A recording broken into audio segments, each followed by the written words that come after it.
Ang You Are Dinway Secret ay isang Chinese drama ng Mango TV na kasisimula pa lang.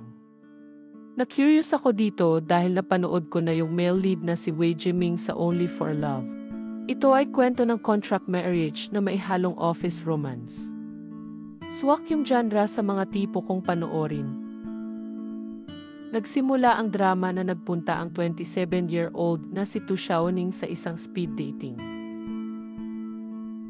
Bigla siyang umalis bago makilala ang isang lalaki na hindi pinakita ang mukha. Sa labas ay nagkita na rin sila. Si Ji Yuhong nakilala niya noong high school pa lang sila. Parehas pala sila ng kumpanyang pinagtatrabahuan.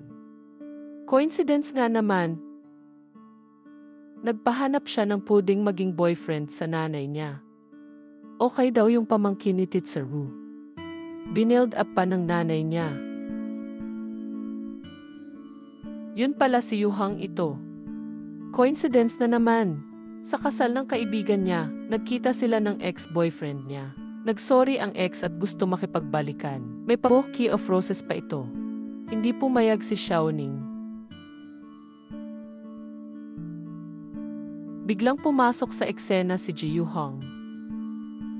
Nag-abot ng bulaklak na tinanggap ni Xiaoning.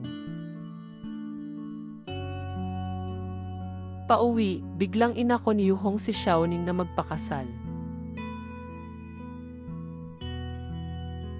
Mukhang may pagtingin na siya kay Xiaoning kahit noon pa. First love pala niya si Xiaoning. Matapos ang ilang araw, pumayag ng magpakasal ni Xiaoning. Ayos lang daw na walang pagmamahal ang kasal. Dahil mababa ang expectation sa simula, siguradong magiging maganda rin ang future nila.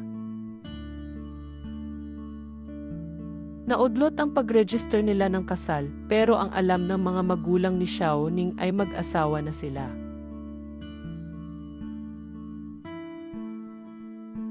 Nagsama na sila sa tirahan. Nililihim din nila ito sa opisina. Kaya ganun ang title. May bagong boss ang department nila Xiaoning. Si Yuhang.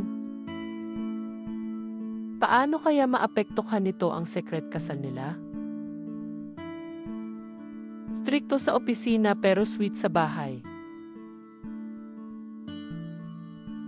Siguradong itutuloy ko ang panonood nito.